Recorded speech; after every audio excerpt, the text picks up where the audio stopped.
Entonces Jesús fue llevado por el Espíritu al desierto para ser tentado por el demonio. Después de ayunar 40 días con sus 40 noches, sintió hambre.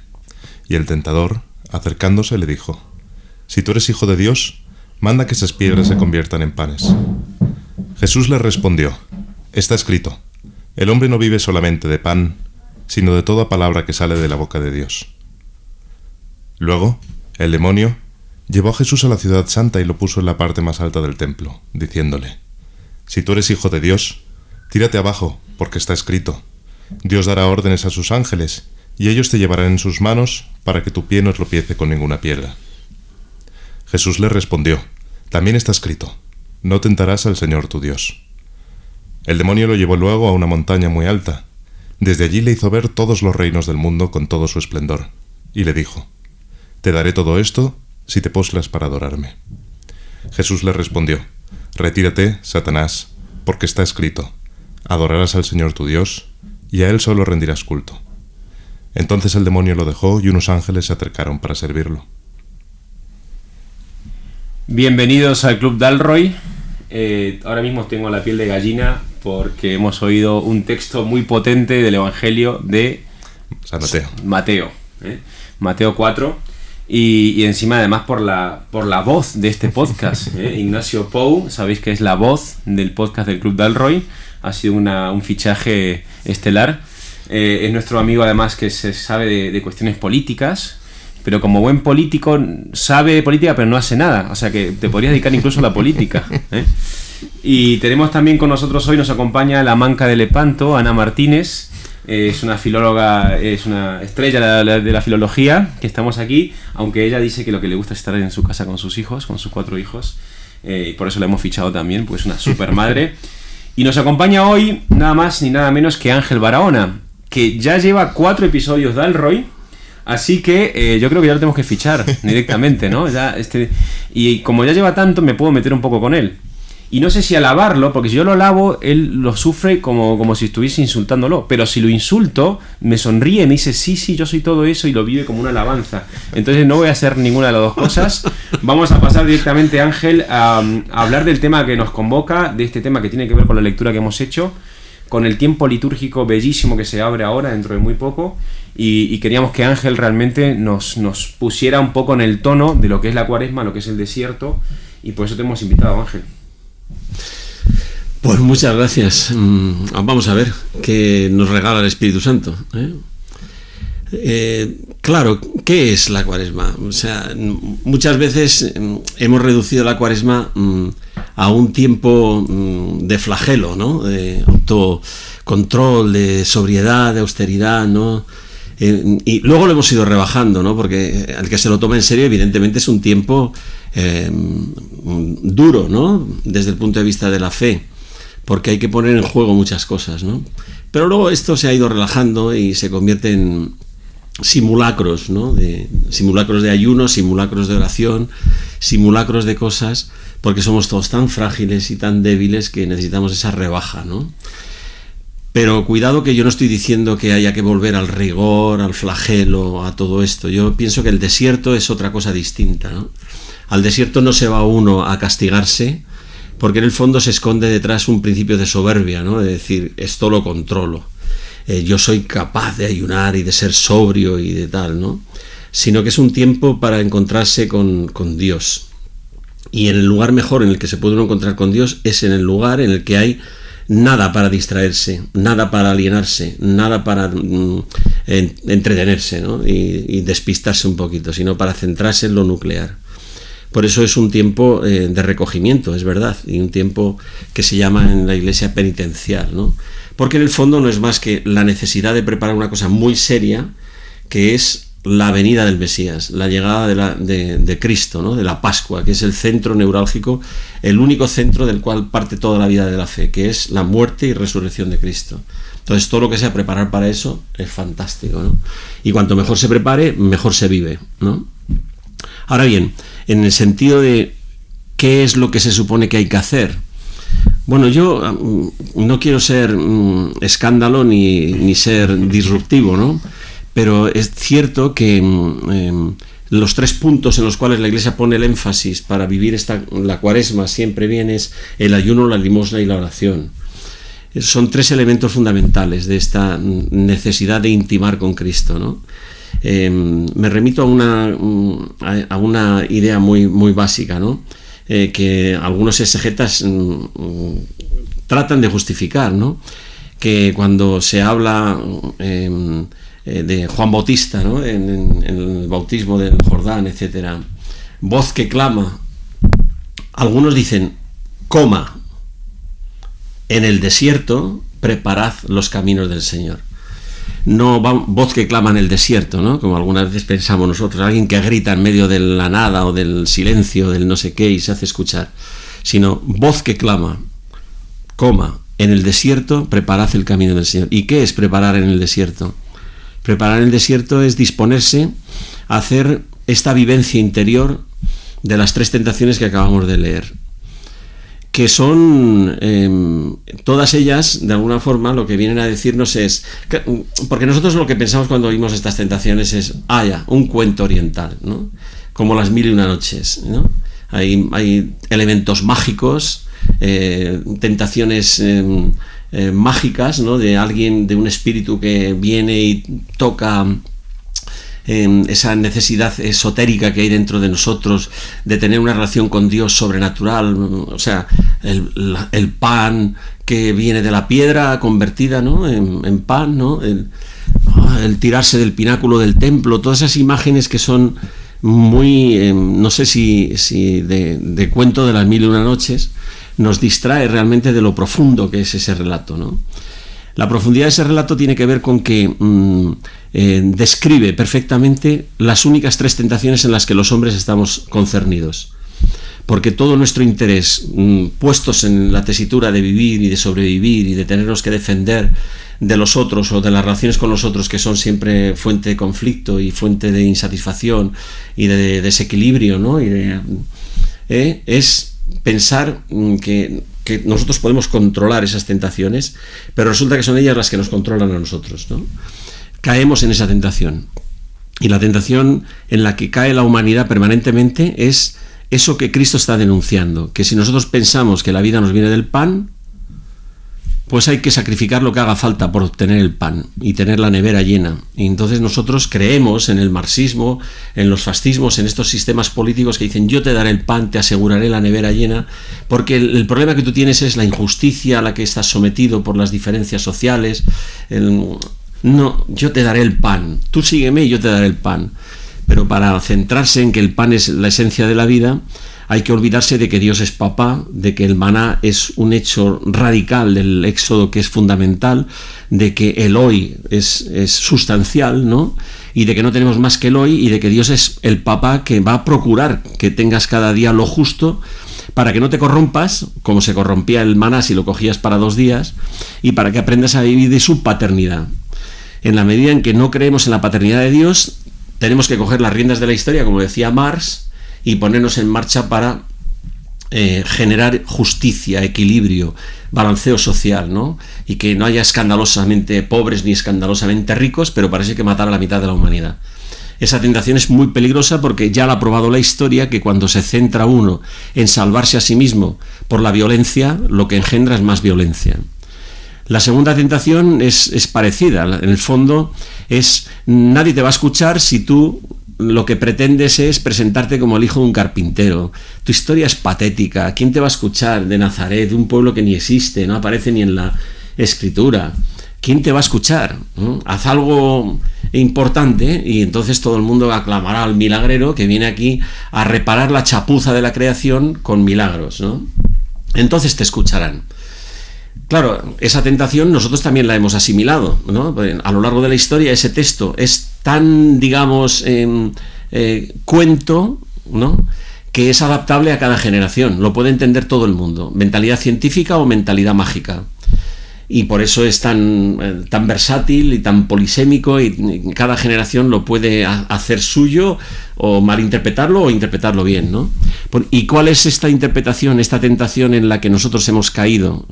la ciencia, la psicología, puede apañarnos esto que no nos gusta de nuestro cuerpo, haciendo cirugía trans o haciendo psicólogos que nos ayuden a cambiar nuestra historia, a disimular nuestros orígenes, a por qué no me gusta mi padre ni mi familia, porque no voy a ser querido, no voy a ser aceptado, entonces tengo que cambiarlo, disimularlo, hacer un simulacro, disfrazarme, hacer un suplemento de personalidad, trabajar para construir un yo nuevo, un cuerpo nuevo, un yo nuevo, una psique nueva.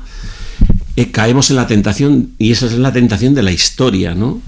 En esa tentación que es la ciencia, que es el psicoanálisis, que es tantas ayudas que quieren venir en pro de hacer feliz al hombre o de generarle bienestar, lo que hacemos es caer en la trampa de creernos dioses, de construirnos a nosotros mismos.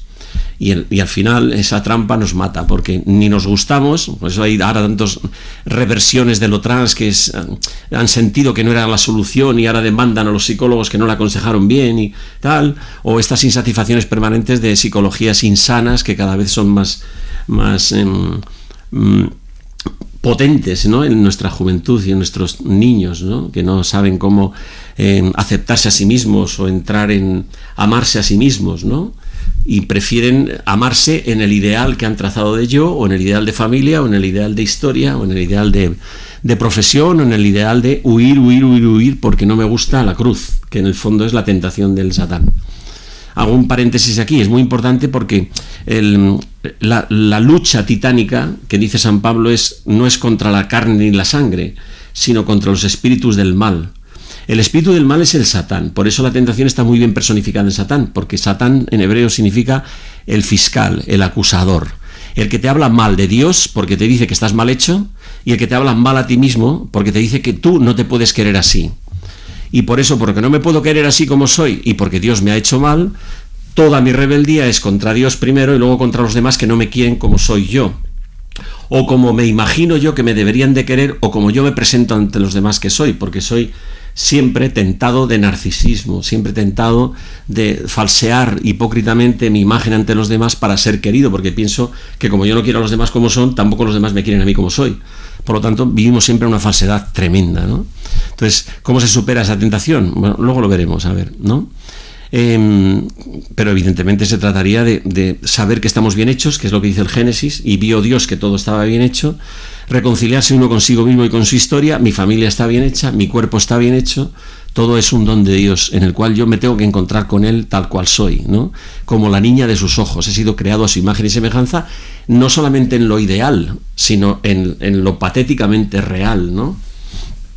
Y la tercera tentación es la de la fama, el tírate del pináculo del templo cuando los ángeles te aclamen y tal. La fama es Fausto, es Nietzsche, es Fausto que vende su alma para conseguir aquello que tiene como ideal, el reconocimiento social, el ser amado. Es Nietzsche, ¿no?, en la gloria, el poder, ¿no? ¿Cómo lo consigo? Evidentemente, ¿no?, mostrando ese poder, haciendo yo la magia que Dios no me concede. Y esa magia es exactamente el triunfo, el reconocimiento social, el éxito, ¿no? Vivimos para eso, la parafernalia mistificante, ¿no?, del éxito social, mediático, de los perfiles en las redes, de cómo quiero construir ese yo ideal y lo hago a través de los recursos que tengo, pues miento de todo, de mi apariencia, de mi perfil, etcétera, porque necesito hacer más grandilocuente la imagen que proyecto de mí mismo, más megalománica, mejor dicho, ¿no? Pero esa tentación me destruye también. El Fausto se destruye porque sabe que ese amor que ha conquistado desde la falsedad no vale. Porque el amor es un ejercicio de la libertad y de la gratuidad, y no de la compraventa de bienes o de estrategias fatales para conquistar al otro y seducirlo, ¿no? Esas tres tentaciones, por lo tanto, no son un cuento de las 1001 noches, sino una sabiduría profunda que tiene Cristo. Pero esa sabiduría, adquirir esa sabiduría profunda, es necesario ir al desierto. Ir al desierto donde no te puedes distraer, donde no puedes encontrar mecanismos sucedáneos del amor en el sexo, sucedáneos del éxito en el perfil ridículo y patético que ofrezco en las redes, sucedáneos de las cosas que no me gustan y que me conformo, huyendo de ellas mediante psicodélicos, mediante la música, mediante mis gustos, mediante la proyección, ¿no?, de una personalidad ficticia, o consumiendo alcohol, o prostitución, o pornografía, o lo que sea, ¿no? No, hay que ir al desierto, encontrarse con la soledad, entrar en la intimidad con ese Dios, preguntarle, cogerle por el cuello a Dios, y cogerle por el cuello y decirle: ¿estoy bien hecho realmente? ¿Me puedo amar como soy? Para eso hay que tener intimidad. O sea, no se puede uno enamorar de algo con lo que no tiene uno contacto. El amor no puede ser idealizado, un contacto aristotélico con el amor ese difuso, que no sé qué, y resulta que cuando luego te encuentras con la realidad y se cae el ídolo. Y esa idealización, que es lo imaginario que tú proyectas como solución de lo que no te gusta, cuando te encuentras con la realidad es un choque tan traumático que por eso la gente se suicida como mono, se deprime, está ansioso, porque no responde a las propias expectativas que se había trazado de sí mismo y de los demás. Porque los demás no pueden cubrir tus grandiosas expectativas sobre sí mismo, sobre ti mismo y sobre lo que los demás te tienen que dar a ti para adorarte como Dios. Por eso la oración es el camino de la sencillez, de la soledad, de la intimidad, para poder entablar un diálogo con el amado verdadero. Entonces la oración no es un flagelo de autocastigo, de me quito tiempo de rendimiento, de profesionalidad, de estudio, de no sé qué, para dedicarte un tiempo a ti, Señor. No, sino por favor, escúchame. Que estoy más solo que la una, que no entiendo nada de lo que me sucede. Por eso la Cuaresma te dice: dedícale un tiempo a la oración. Ese es el antídoto contra la tercera tentación. En el ayuno igual. El ayuno no es esa especie de nuevo autocastigo masoquista contra mi cuerpo para mostrarme a mí mismo cómo tengo control de mis pasiones, ¿no?, de mis necesidades fisiológicas animales que viven dentro de mí. Sean del pan, o sean del sexo, o sean de lo que sea. No, el ayuno es hacerle a través del símil del cuerpo sentir a mi espíritu el hambre que tengo de Dios, que es lo único que puede saciar mi sed de ser. Porque en el fondo todo es carencia de ser. Y la necesidad de ser te la da el que tiene el ser, no te la puede dar otro que es tan pobre como tú. Dos ciegos no pueden guiarse el uno al otro porque los dos se caen en el hoyo, sino que tienes que ir a la fuente del ser. Pero la fuente del ser no puede decir: te voy a dejar que te conformes con sucedáneos. No. Vente a tope al encuentro con el que es el manantial de agua viva, como con la samaritana, el que te puede dar un pan para siempre. Ese pan para siempre que tú anhelas, solo te lo puedo dar yo. ¿Cómo digamos de alguna forma, como el hombre es un ser ritual y un ser simbólico, necesita signos, pues el cuerpo necesita un signo. Así como mi cuerpo está reclamando en mis tripas ese ruido que tengo hambre, tu espíritu le tiene que decir, a través de lo que te comunica tu cuerpo: Señor, tengo hambre de ti, tengo hambre del ser que da la vida, del manantial de agua viva, de un alimento para la eternidad. No me vale cualquier cosa que veo con mis ojos, no me vale la concupiscencia, que toco con mis manos, no me vale el tacto, no me vale el éxito, el reconocimiento, no me valen. Mi ser solo puede, como dice San Agustín, el corazón está hecho según la horma del corazón de Dios, y solamente Él lo puede llenar. Y la limosna igual, la limosna no es el dinero, es la fuente permanente del éxito, del reconocimiento en la historia, no es lo que al hombre le reviste de ser. Y eso es falso, eso es mentira, por eso hay que exorcizarlo. Y por eso la limosna es una ayuda que viene y te dice: atención, el único Dios es Mamona. Si tú adoras a Mamona, no conoces a Dios. Sacrifica el dinero, haz un acto real de una limosna seria, no una especie de simulacro de limosna, porque si no vale para nada. Si no tenemos dinero y puras deudas, ¿qué hago? Esa pregunta es letal, me has roto el discurso. No. Si no tienes dinero, te tienes que preguntar por qué Dios quiere que tú vayas ajustado. Porque tal vez te corromperías si tuvieras mucho. Dios da lo justo que necesitamos. Y si tienes que luchar por Él, porque tienes que luchar por la familia, lo que primero tienes que hacer es poner a Dios en medio. Y decirle: ¿por qué me tienes esta situación? Ábreme tú las puertas, y Dios, que te anticipa tus necesidades, te las abre. No es una tontería que en el Éxodo el maná sea un regalo de Dios y que Israel tenga que aprender que el agua sale de la roca, donde no puede salir, y que el maná sale de la nada, de donde no puede salir. Si no tienes esa experiencia de Éxodo, que Éxodo en el fondo es paso por el desierto, como la Cuaresma es un modelo de 40 días que escenifican esos 40 años del desierto, aunque 40 es un número mítico, ¿no?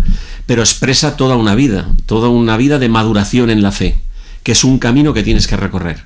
Entonces, si no tienes dinero, tienes que plantearte qué significa el dinero, porque lo que está en juego es que el demonio te acusa, fiscal, de que la prodigalidad de Dios, tú dudas de la generosidad de Dios.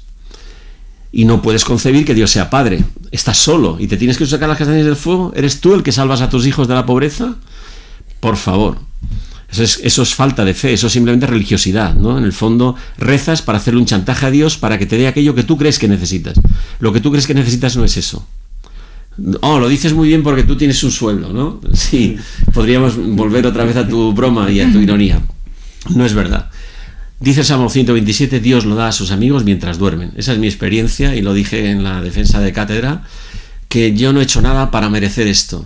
Me he dedicado a la evangelización y Dios me ha ido regalando hacer una escala académica que además no me importa, sino que es un regalo, el corolario de una vida entregada a la evangelización, y que resulta que Dios me da lo que anhelaba mi corazón porque primero le he seguido a Él.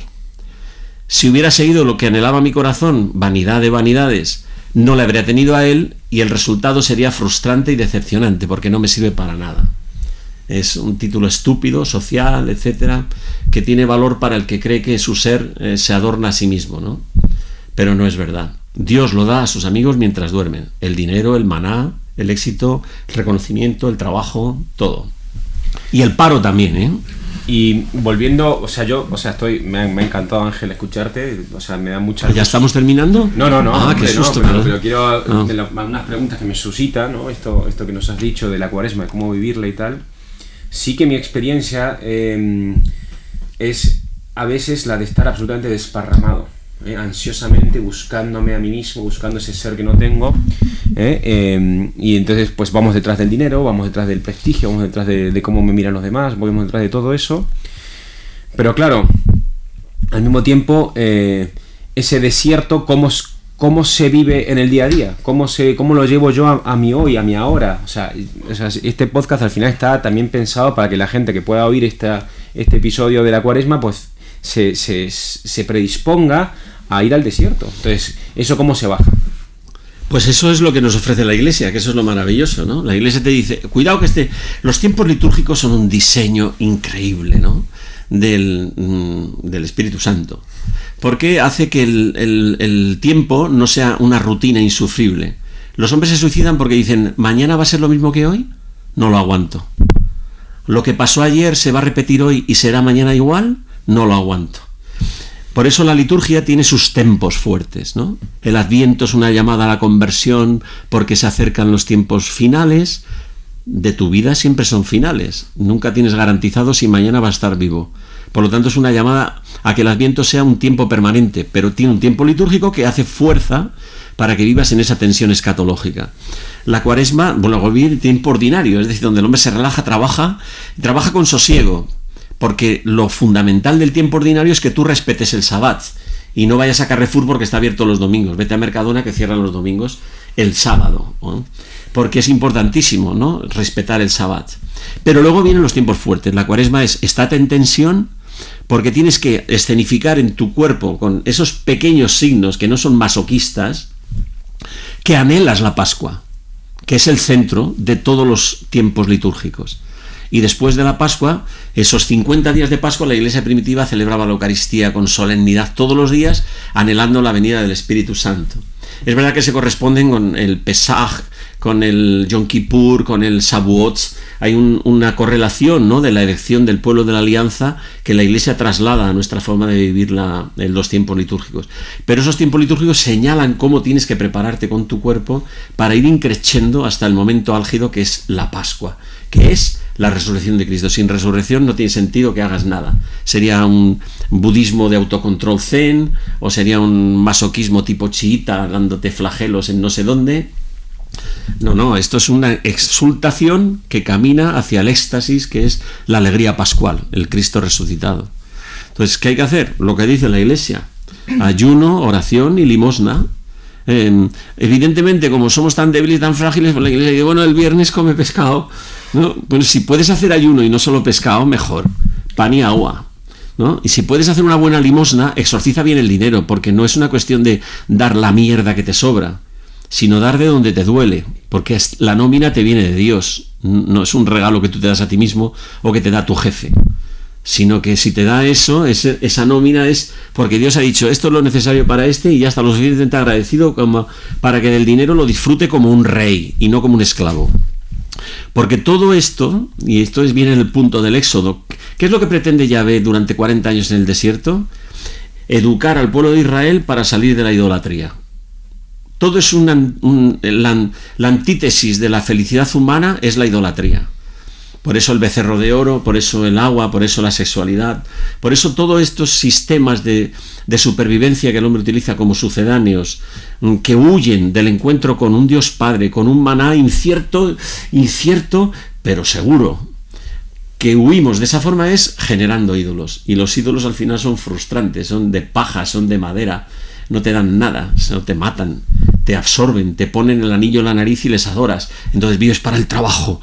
¡Oh, qué angustia! Vives para el sexo, te quedas esclavo, te haces adicto de cualquier cosa, del trabajo, de la afectividad, del qué dirán, de lo que decíamos antes de Kierkegaard, ¿no? De vivir para qué pensarán los demás y estar siempre dependiente de la imagen que das a los demás. Idolatría, qué agobio, es desasosegante, ¿no? Por eso, volvamos otra vez al desierto, porque hay una cosa que quiero decir que es muy importante, que es un descubrimiento en la oración que yo he tenido estas 2 últimas semanas. Y cuidado que no se escandalice nadie, porque claro, como dentro de nosotros hay un hombre religioso, moralista, etcétera, va a decir, ¿qué dice este tío? ¿Que no tengo que luchar contra la lujuria? Sí, yo no digo eso, yo no voy a decir eso. ¿Que yo no tengo que luchar contra el apego a las riquezas? Claro que sí, que tienes que luchar. ¿Que tengo que luchar contra el distanciamiento de los ligámenes neuróticos afectivos que tengo con la gente? Porque parece que la vida me viene de ellos. Sí, claro que tienes que luchar, pero ¿cómo? Y os voy a contar un apotegma de un padre del desierto. Los apotegmas son enseñanzas de sabiduría de anacoretas, ¿no? Si habéis oído hablar alguno del peregrino ruso, estos starets de sabiduría que tenían discípulos que se iban al... Entonces había un anacoreta de estos que había durante 20 años mantenido firmemente la castidad y luchaba en la oración para mantenerse casto y flagelándose en la lucha contra los demonios, no, contra su imperfección. Tengo que seguir aquí porque tengo un ideal de quién tengo que ser y el control de esto es lo que me va a garantizar incluso esa forma perversa de autosalvación.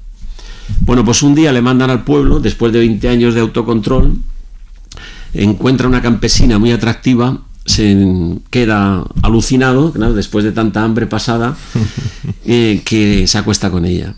Y entonces se escandaliza. 20 años tirados a la basura, soy un desgraciado, ¿qué he estado haciendo? No vuelvo.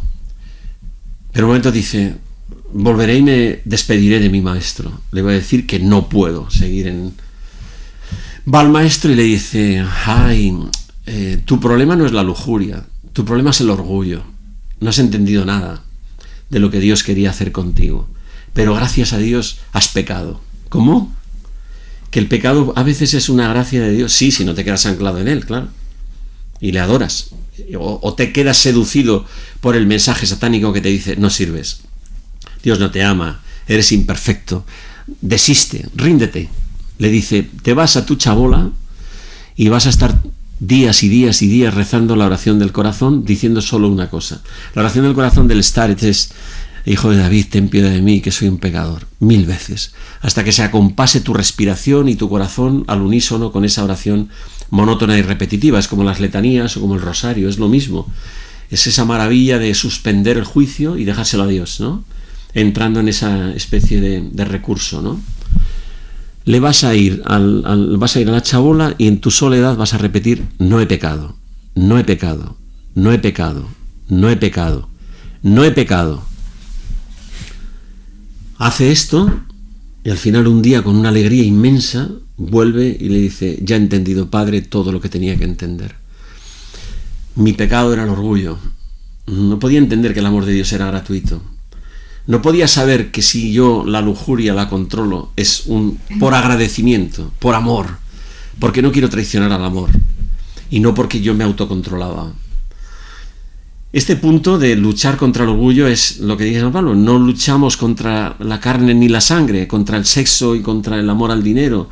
Luchamos contra los espíritus del mal, que lo que te quieren decir es que cuando caes en estas tentaciones ya no sirves. Bueno, eso es religión. La fe es otra cosa. Religión en el mal sentido de la palabra, no me entendáis mal ni os escandalicéis, ¿eh? Religión en el sentido en que lo utilizamos los hombres comunes, que utilizamos a Dios como un o como sparring o como un mercadeo, eso es. ¿Entendéis? Entonces, ¿qué es lo que este hombre nos enseña? Ir al desierto, a escuchar en el silencio.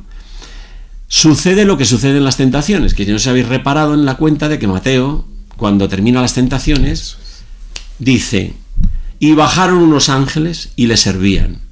¿Qué le servían? La tradición patrística siempre ha visto en este bajaron unos ángeles y le servían el dar el alimento verdadero, que es el cuerpo de Cristo, el pan verdadero, el nuevo maná, el alimento que sacia el espíritu humano. Le servían la Eucaristía. Ya puedes comulgar, no porque hayas vencido las tentaciones con el poder de tu voluntad, eso es nietzscheano, es una voluntad de poder religiosa, pero que es decepcionante, frustrante, porque al final todo acaba mal cuando lo depositas en tus fuerzas, ¿no? Sino el agradecimiento de haber visto que estaba bien ser hijo de un carpintero, que estaba bien no tener dinero, no tener pan, y que las piedras no las puedas convertir en pan, con la fuerza de la revolución, de la violencia, de la justicia, del poder político, del no sé qué. No, estaba bien no ser famoso. Estaba bien no ser catedrático. Estaba bien no ser aquella persona que todo el mundo aplaude. ¡Qué horror! La persona que todo el mundo aplaude. El halago, como tú empezabas diciendo, es satánico. Porque en el fondo es una maldición de Dios. Te autoatribuyes a ti la gloria y no a Dios, que es al que le tienes que deber la gloria, ¿no? Entonces, este apotegma es fundamental, ¿no? Yo lo voy a tener toda mi cuaresma repitiéndomelo, ¿no? Se lo oí a mi mujer en una catequesis que dio hace unas semanas y me ha servido de meditación todo el tiempo, porque ese es el problema: hundirte en la miseria, mirándote y contemplándote en el espejo narcisista que quiere ratificar en Dios tu perfección para ser amado o para ser aceptado o para ser aplaudido. No, eso no es el cristianismo. Esto me recuerda a una cosa que se lo he contado, yo creo que se los he contado a varios de vosotros, pero que a mí me impresionó mucho y que me hizo ver que Juanito, mi hijo, es un recordatorio continuo de esto, ¿no? Que cuando Gemma estaba embarazada, la pasamos muy mal, porque los médicos continuamente nos decían que teníamos que terminar con el embarazo. Y entonces... claro, después dijimos no, que queremos a nuestro hijo, queremos que nazca nuestro hijo, aunque venía como venía, etcétera. Y entonces ya llegó el momento de pasar de la tripa a la UCI, y de la UCI a una habitación mini de hospital de La Paz, y estar ahí meses y estar viendo qué le pasaba y cómo podía salir adelante y tal. Y me acuerdo que salimos tan dolidos de la experiencia de un no cuidado de los médicos que nos habían atendido durante el embarazo, o sea, diciendo continuamente suprímelo, acaba con él, ¿no? Que mi mujer hizo una cosa, también mi mujer es como la tuya, que me guía en el camino de la fe.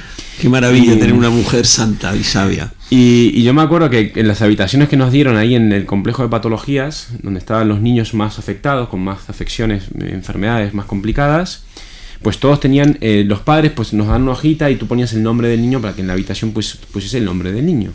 Y mi mujer puso el nombre del niño, puso Juan de la Cruz, que es su nombre, y abajo puso una frase de Isaías que dice: eres hermoso a mis ojos y yo te amo, ¿no? Que es para mí se resume ahí, o sea, el mensaje de Cristo.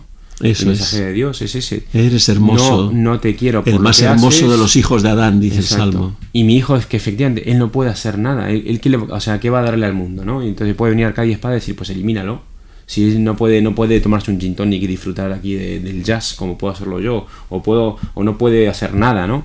Y sin embargo Juan, dentro de su absoluta dependencia, su absoluta impotencia, pues es un testimonio real del amor, que primero de nosotros, pues, del amor que Dios nos tiene a cada uno de nosotros, de esa forma, ¿no? Absolutamente gratuita, absolutamente dadora de ser, y eso te libera mucho de esta ansia.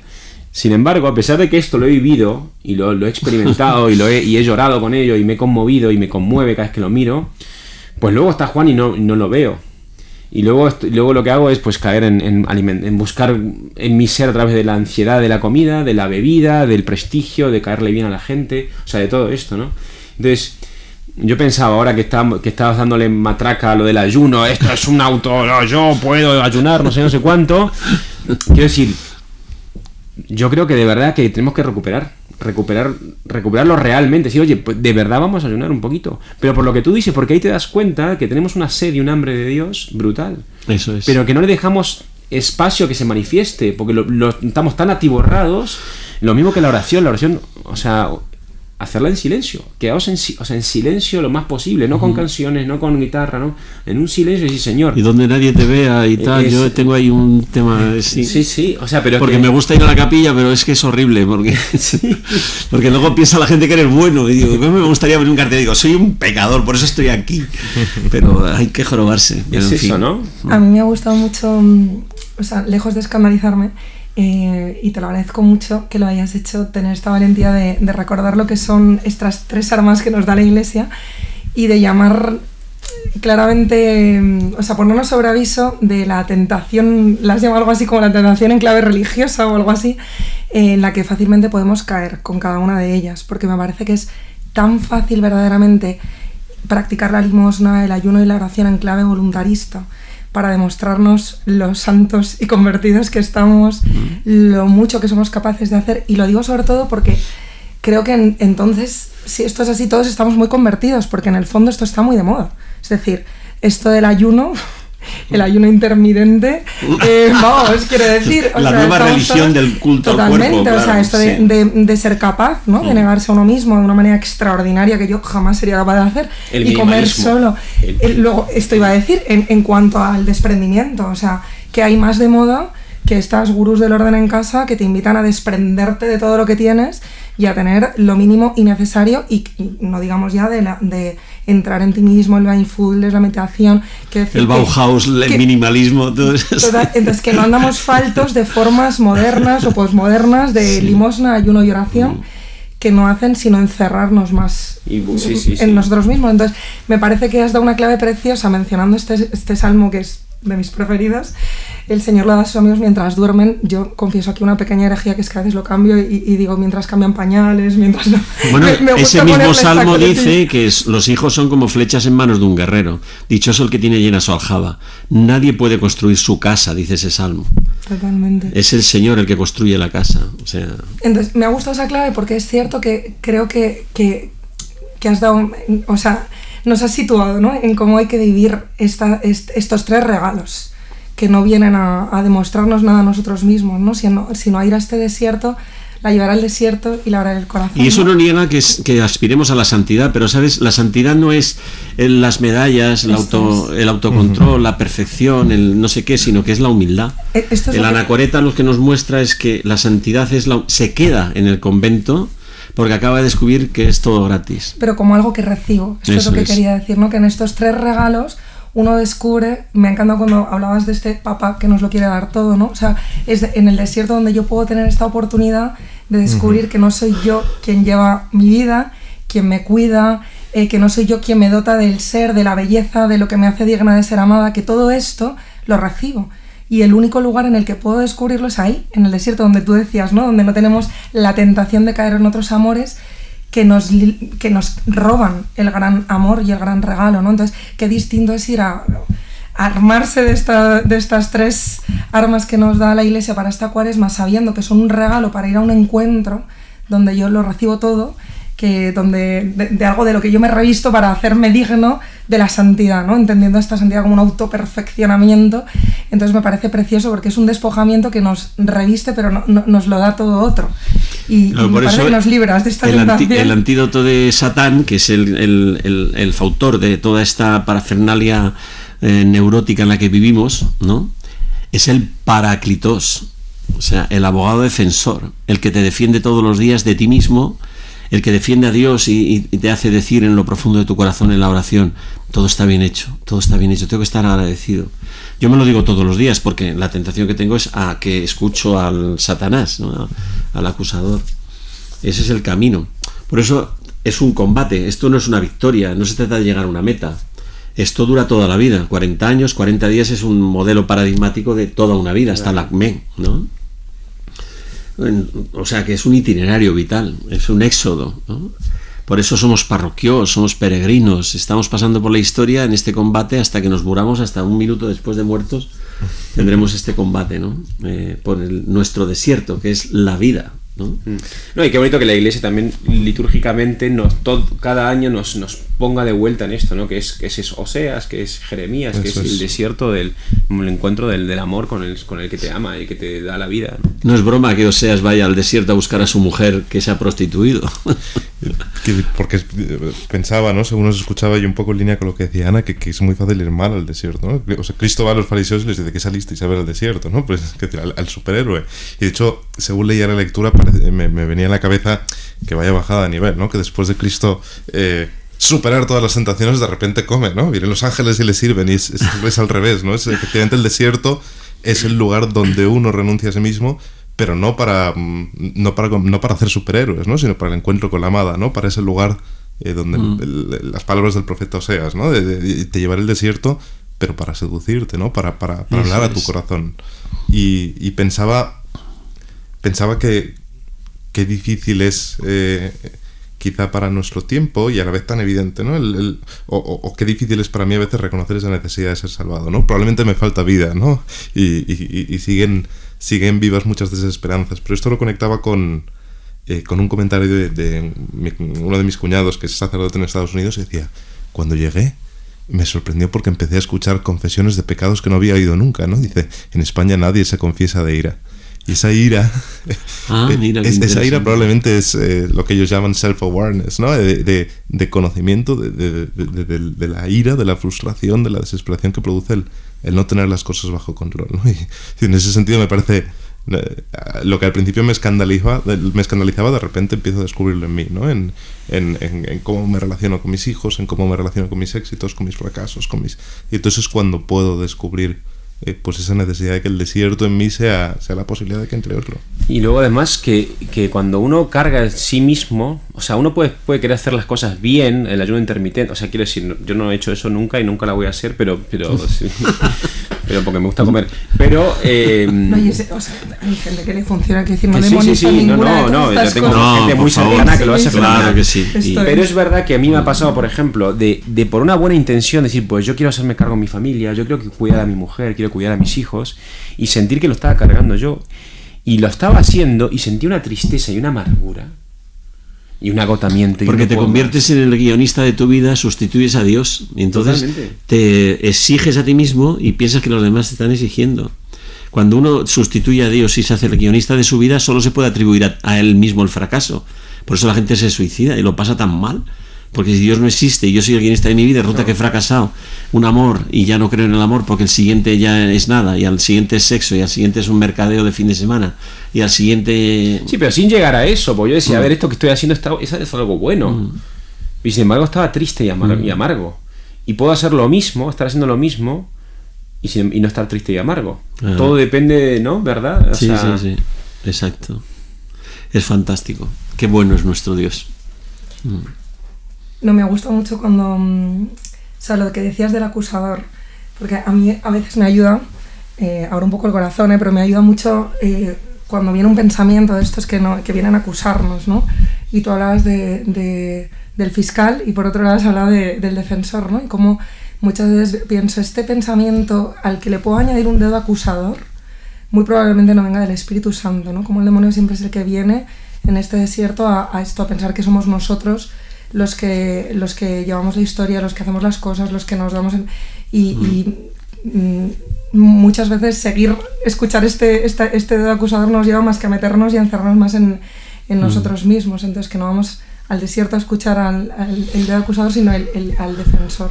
Y fíjate que en todas las ocasiones en las que Jesucristo parece que va a ser encumbrado reconocido como Mesías, el Rey, el milagrero, el salvapatrias, el tal, inmediatamente anuncia la cruz. Inmediatamente. O sea, la cruz no deja que ninguno se aliene. El fondo es pasar por la cruz, que parece que es un ejercicio masoquista de un Dios sádico, resulta que es el único camino de la santidad, ¿no? Y eso es muy importante, porque la Cuaresma nos pone en esta tesitura, ¿no? Abrázate a la cruz, acepta el fracaso, acepta no ser, acepta no tener, y entonces vendrá y te dará ese alimento para vida eterna, ¿no? Porque la cruz no es el final. Satanás siempre te dice, la cruz es el final. Pero como dice San Anselmo, ¿habrá sido engañado Satanás pensando que mataba a Dios en la cruz sin poder percibir que lo que iba a hacer era facilitar la resurrección?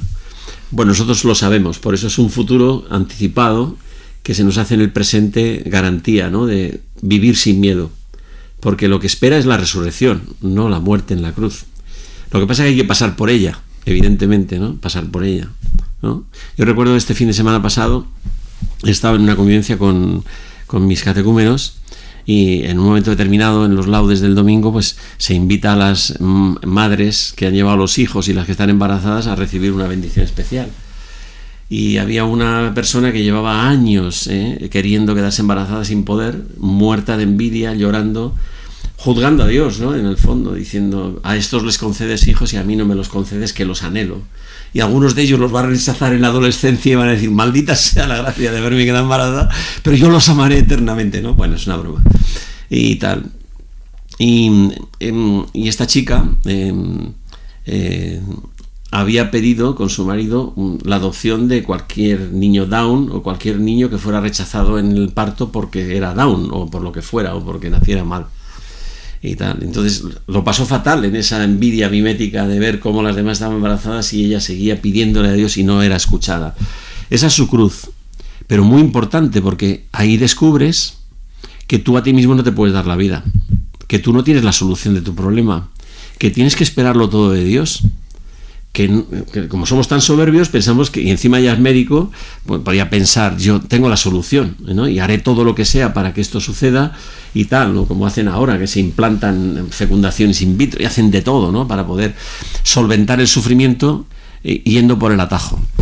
Bueno, pues resulta que hace 3 días la llaman de La Paz y le dicen, tenemos un Down para ti. Y va a recogerlo y le dicen, ¿y cuándo dio a luz? El domingo por la mañana, cuando ella estaba llorando, despotricando, etcétera. El Señor ya había previsto algo, ¿no? Ven, ¿ya te has dado cuenta de que no está en tus manos, de que has hecho todo lo posible y que no ha sucedido? Eso es. Entonces, eso es lo que Dios espera de nosotros, el regalarnos, el bajar a los ángeles y nos alimentarán. Y nos darán de comer, pero es la Eucaristía, es decir, es la cruz. Es el cuerpo de Cristo, es masticar el cuerpo de Cristo, es el martirio, ¿no? Como dice San Ignacio de Antioquía, dejarme masticar como yo he masticado el cuerpo de Cristo, que lo mastiquen los leones. Pero después está la resurrección. Si no, seríamos una panda de masocas, estúpidos, crédulos, ¿no? Así que, muy bien. Nada, y como a mí me ha dado muchísima luz esto que has dicho, que los 40 años es la vida, ¿no? Y como esto es que hay que recordarlo. Y yo creo que, no sé, este podcast me lo escucharé cada Cuaresma, porque hay que recordarlo continuamente. Nos olvidamos tan fácil tantas cosas con las que me ha bendecido Dios, y que tan rápido lo olvido. Esta misma experiencia que tú dices, salvífica, que es que no sé, me ha... No hay que tener miedo. Sí, sí. Ha resucitado. Eso es lo que anhelamos en el inicio de la Cuaresma, llegar a la Pascua. A mí me resulta muy bonito escuchándote cuando mis hijos me preguntan, pues cuando ellos van experimentando que en el mundo está la cruz, no lo dicen así, ¿no? Pero cuando ellos pues experimentan pues la dificultad, el sufrimiento, o ven o incluso escuchan, ¿no? Alguna noticia, claro, uno quisiera poder decirles esto, ¿no? Quisiera poder decirles, bueno, hijo, no te preocupes, que a ti no te va a pasar nunca nada malo, o no te preocupes, que a ti... O sea, que Dios es que no... Tenemos un Dios que es que te va a librar de Pero todo esos son esto, los salmos, ¿no? Los que te ayudan a esto. No sufras por los malvados, desaparecerán, se secarán como la hierba. Tú espera en el Señor, que volverás a alabarlo. El 41, todos los salmos son esa existencia puesta en práctica. Claro, o sea, me refería que no les podemos prometer un Dios que les libra de todo esto, pero sí un Dios... Eso es. Que como decías, ¿no? Con el ejemplo tan precioso de esta familia, de cómo Dios ha transfigurado, ha transformado esa realidad, ¿no? O sea, cómo Dios va a estar con ellos, ocurra lo que ocurra, y cómo se nos ha abierto el cielo, ¿no? Yo me acuerdo, la primera vez que me vi en una conversación así fue una vez pues que perdimos un bebé que se fue al cielo, y mi hija me preguntaba, ¿no? Decía, pero queríamos que naciera, o sea, cómo Dios no ha impedido, y qué precioso es poder decir, o sea, no es que mira, Dios no es un mago aquí así que te libra del sufrimiento, o sea, el sufrimiento está, la lámpara de la cruz Aladino está, claro, digo, pero pero sabes que la muerte, o sea, la cruz, que te decías tú, Ángel, no es el final, no es la última respuesta. Hoy es día de dar gracias a Dios por el cielo, porque tenemos un bebé en el cielo, ¿no? Entonces tenemos esta realidad que ilumina toda nuestra vida, ¿no? Y que lo hace todo nuevo. Entonces, mucho mejor esta respuesta que esta que no convence a nadie, ¿no? De la fórmula mágica no te va a ocurrir nada, no, ocurra lo que ocurra, Dios va a estar y va a transformar, va a transfigurar, va a sacar un bien de esta cruz. Es que además tenemos prueba empírica de esto, ¿no? De que lo que creemos está certificado. Porque lo que es lo contrario es cuando el hombre se hace Dios, se gratifica, se busca la vida, encuentra sucedáneos para alienarse, lo que hace es multiplicar su sufrimiento. En la medida en que el hombre huye de la cruz, la multiplica. Huye de la soledad haciendo esto, se queda adicto a la pornografía. Huye de enfrentarse a la verdad del rostro del otro, una detrás de otra y todo es igual, ¿no? Siempre lo mismo. Y al final la gente en esa rutina entra en el tedio, el aburrimiento, y se vuelve ansiosa, etcétera. O sea, como cuando anunciábamos no, la libertad sexual en el 68, no sé qué, iba a acabar con la prostitución, el abuso sexual, se multiplica todo. No, el buenismo. Ahora nunca ha habido tanta arbitrariedad en la violencia, tanta arbitrariedad. No digo violencia porque siempre ha habido, pero arbitrariedad. La ira esa que decía tu hermano, ¿no? Es eso, y aquí lo vamos a ir conociendo, mirar la cantidad de crímenes estúpidos por una mirada, la ira nos posee, la lujuria nos engancha, todo nos hace adictos, ¿no? No nos libera el afirmar contra el decálogo un nuevo decálogo. El nuevo decálogo es: me adoraré a mí mismo, deshonraré a mis padres, mataré cuando me dé la gana, me iré con quien me dé la gana, adulteraré, envidiaré lo que me dé la gana, el consumo, la moda, todo eso. Es la afirmación del antidecálogo. ¿Eso ha dado la vida? Nuestra sociedad está muerta. Y pensaba que esto es lo que tenemos experiencia histórica y política de manera muy evidente, ¿no? Y trataba de llevarlo al nivel personal, al nivel del yo, ¿no? Y esa dificultad que a veces tenemos de tener alguna experiencia que pueda ser que necesito ser salvado, ¿no? Que necesito conversión. Y me venían a la cabeza las palabras de un terapeuta, de un buen terapeuta, Bob Schutz, que decía que en el caso de los hombres, una de las heridas más frecuentes o en el modo de percibirse era la idea de que nunca son suficientes, ¿no? Y ahí se me venía esa imagen del acusador utilizando esa misma desnudez, ¿no? Que vemos que en el Génesis puede ser motivo de comunión o de vergüenza, ¿no? De no eres suficiente, ¿no? Y cómo esa herida nos hace reaccionar y nos aboca a esa búsqueda desesperada de control, de satisfacción, de a lo mejor en la dirección contraria, de invisibilidad, de anulación, y cómo en realidad Cristo nos ha hecho insuficientes porque estamos hechos para encontrarle, ¿no? Y para encontrarle en este caso en el desierto, pero para encontrarle también en esa comunión definitiva, ¿no? Y cómo esa insuficiencia abre la puerta, abre la posibilidad a que haya algo en mí, hay algo del Padre que sea para mí, ¿no? Y a que yo pueda participar en esa relación con Dios, que de otra manera no pues faltaría ese deseo. Sí. Un día os contaré una cosa que me pasó a mí hace un poco tiempo, ¿no? Escuchando a Peter Thiel, pero es que si no... Venga, hombre, ya nos ha dejado aquí con la... ¿Se puede o no? Peter Thiel es un hombre realizado, ¿no? Digamos, desde el punto de vista humano, multimillonario, creador de PayPal, accionista de Google, se ha firmado a sí mismo, es un hombre que tiene orgullo, ¿no? Gay, porque él tiene su pareja, adopta un hijo, un éxito bestial en todo lo que toca lo convierte en oro. Y decía en un congreso en París que estuve en junio, decía, pero mi experiencia es de nada es suficiente. Si no repitió nada es suficiente 20 veces en la conferencia breve que dio, nada es suficiente, no tenemos nunca nada suficiente, ni las naciones ni los individuos. Ni el ansia territorial, la guerra, ¿no? Porque él hablaba de la guerra y estaba en un contexto de un congreso sobre la guerra y el apocalipsis, la cultura actual y tal, ni las naciones ni los individuos. Entonces, es lo que yo digo de otra forma más pobre, pero muy fácil de entender. Somos como un saco roto.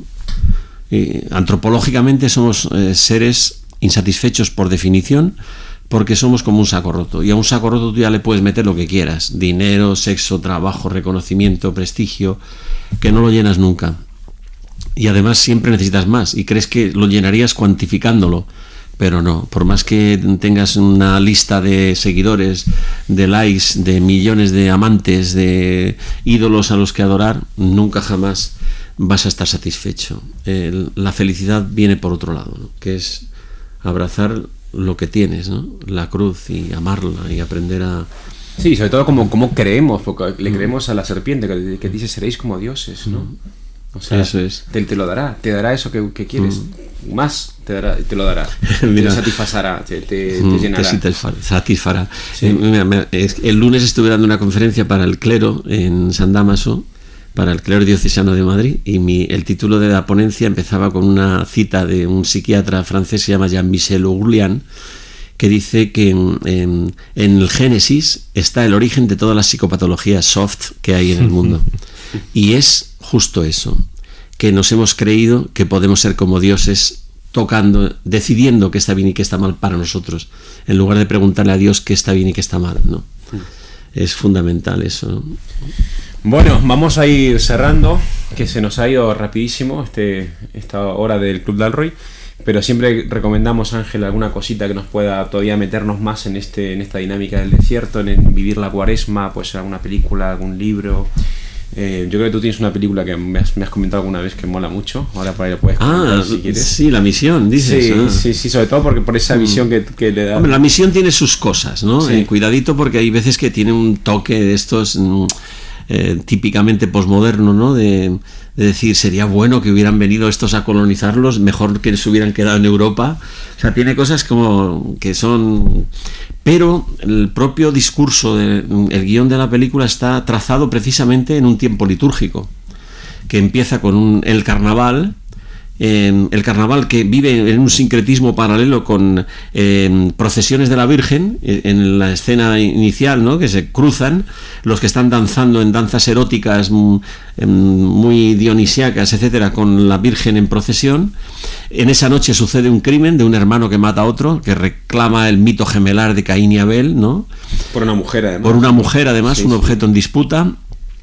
Después, inmediatamente, empieza el acto penitencial. No se perdona a sí mismo, aunque es un hombre que no cree en nada porque es un mercenario esclavista, Robert De Niro, y se autocastiga a ver si encuentra ahí la paz, como los hombres de hoy día se autocastigan porque no tienen un confesor al que contarles sus pecados y ser redimido por la gratuidad del amor de Dios. Él no puede porque no cree en nada. Pero Jeremy Irons le reta a ver si es posible redimirse, ¿no? En un primer momento parece que la propuesta es redimámonos a nosotros mismos, que es lo que trata de hacer el hombre de hoy con el psicólogo, el psicoterapeuta, el coach, etcétera, o a sí mismo, ¿no? Haciéndose... Y se pone en camino, en una especie de itinerario sísífico, cargando en una cota de malla, una red donde tenía ahí la cota de malla, el escudo, la espada, de lo que era su esclavitud como el código del honor caballeresco, arrastrándolo por la catarata, pero no logra perdonarse a sí mismo. Ahí también hay otro conato de esa iglesia voluntarista, moralista, que quiere liberar a los hombres con la violencia, y a Neeson le corta la trama, pero lo único que hace es obligarle a hacer el doble esfuerzo de volver hasta que llega a la cima de la catarata, y en una posición fetal de volver a nacer, él viene embarrado, cuando todos los demás la catarata les ha limpiado con el agua, él viene embarrado todavía. Y los guaraníes, cuando le ven, dicen, este es el mercenario que esclavizó. Ese acto penitencial llega a un momento en el cual se presenta el bautismo, ¿no? O sea, es todo un tiempo litúrgico precioso. Y en lugar de matarle, que le preguntan por su padre, su madre, su hijo, su hermano, que las ha hecho esclavas él, no puede dar cuenta de ello, y en lugar de matarle, le preguntan a Jeremy Irons, ¿y por qué está aquí? Y dice, está arrepentido. Y le cortan el cordón umbilical, llora, es el bautismo, ese símil de vuelve a nacer un hombre nuevo, y lo primero que hace un niño al nacer es llorar. Al cortarle la trama, el cortarle el cordón umbilical, le libera de esa carga de la tradición, del pecado, del código del honor, porque son sus enemigos los que le perdonan. Y luego lo ratifica la iglesia. Va Jeremy Irons y le abraza, ha vuelto a nacer, y le incorpora a la comunidad jesuítica, ¿no? Es el bautismo, ¿no? A partir de ese momento, que ese tiempo litúrgico continúa, llega el obispo, se monta la guerra, es decir, cuaresma, ¿no? sufrimiento en el desierto, ¿no? ¿Quién nos dará de comer? ¿Por qué nos echan de la selva? ¿Por qué no sé qué, no sé cuántos? Y cuando llega a la misión de San Carlos, el obispo llega el domingo de Ramos. Le ponen hojas en el suelo para que las pise como a Cristo entrando en Jerusalén, y se va a consumar a lo que estaban llamados a ser otros Cristos, porque aquello tiene que acabar como la pasión de Cristo, todos muertos. Pero esa Pascua, el final no está en la muerte de todos, sino que cuando Jeremy Irons cae aplastando la custodia de la resurrección, porque estaban celebrando la Eucaristía, la adoración de Cristo resucitado, enfrentándose a la muerte no con la violencia como los que han caído en la tentación de esa teología de liberarse por sus propios compromisos con la afectividad guaraní, porque les han querido, acogido y tal. Yo mato como ellos creen que tiene que hacerse, ¿no? Jeremy Irons es la fe madura que dice, no, yo he venido aquí a hablarles del amor de Dios y moriré amando y perdonando a mis enemigos. Y parece que todo se consuma en la destrucción, pero al aplastar la custodia viene un guaraní que va vestido de blanco, significado de que éste ha recibido el bautismo ya, va vestido de blanco, ¿no? Ya no es un hombre nuevo que ha recibido, levanta la custodia otra vez y hay la cámara se detiene en cómo la custodia se eleva por encima del fuego que lo está destruyendo todo. Entonces el final de la película es, ya queda la fe aquí anclada, porque la resurrección triunfa sobre la muerte, la victoria de Cristo sobre la muerte. Luego hay algunos datos estéticos que ya son irrelevantes, aunque tienen su significado simbólico muy interesante, y algunas cosas que no me gustan de la película. Pero es una película para ver en este tiempo litúrgico, porque aun cuando parezca que todo se acaba consumido por el fuego, lo único que hace la cruz es abrir las puertas del cielo, porque Cristo ha resucitado. Muy bien, no sé qué tenéis vosotros para recomendar. Si te quieres algún libro, alguna cosa más, también lo puedes comentar, si te ocurre algo. Pues vamos a sacar un libro, Isidro Catela y yo, Ajá. justo hablando sobre las tentaciones en el desierto. Entonces, cuando salga, volveremos a hacer otro club Dalroy para poderlo promocionar un poquito. ¿En qué editorial, para estar atentos? Aquí, vamos a intentar hacerlo aquí, para que sea accesible a todos. Aquí es la Universidad Francisco de Vitoria. Sí. Que lo hemos dicho. Pues yo estoy justo ahora leyendo uno que me ha regalado mi mujer. Siempre tiene un poco de recochineo que tu mujer te regala un libro titulado Castidad, ¿no? Decir, que habrá que pero en realidad no necesariamente tiene que ver con el sentido de la castidad que habitualmente trabajamos, o al menos amplía un poquito esa comprensión, ¿no? Es un libro que ha publicado Encuentro, el autor es Eric Barden, obispo noruego, si no me equivoco, y que tiene un subtítulo muy interesante, ¿no? Que es La reconciliación de los sentidos. Y creo que viene muy al caso porque en parte el sentido de la Cuaresma es eso, ¿no? El reorientar. Y es mucho más clarito que los intentos de Fabrice Hadjaji con la fe de los demonios y la profundidad de los sexos. El noruego va mucho más claro que los franceses. Entonces me ha parecido buena lectura también para este tiempo. Qué bueno. O sea, realmente lo que yo voy a proponer no es propiamente cuaresmal. Y es un libro que casi todos hemos leído ya, pero es bueno releer, que a mí me ayuda mucho, que es el de Cartas del Ídolo a su sobrino. De Luis. Es una lectura muy fácil, amena, incluso divertida, pero a mí me ayuda mucho a recordar la realidad de esta voz, de este acusador que viene a acusarnos constantemente, ¿no? Entonces es divertidísimo. Bueno, para quien no lo haya leído, es un libro de Lewis en el que un diablo más mayor aconseja a su sobrino cómo tentar a aquel que es su paciente, digamos, como cada uno tenemos un ángel de la guarda, pues un demonio que nos tienta. Entonces, bueno, a mí me viene muy bien porque bajo esta sonrisa que nos hace dibujar, que nos saca Lewis a cada página, me hace recordar como algo muy real en mi día a día, esta voz que viene a decir esto que nos decía Ángel, ¿no? Pues no eres suficiente, no estás bien hecho, pues no tiene sentido tu historia tal y como ha sido. Entonces me viene bien recordarlo para recordar que es que este dedo acusador no es el de Dios, ¿no? Y tener presente que esta voz existe y que hay que buscar la otra, la de quien viene a decir bien de nosotros, ¿no? Y en este personaje tan astuto y sibilino, príncipe de la división, Luis y Chesterton, ¿no? Siempre coinciden en lo mismo. ¿Cómo se disfraza a sí mismo para, pues vistiéndose de histrión, de payaso vestido de rojo con cuernos y rabo, para que pensemos que no tiene eficacia su instigación a la tentación, ¿no?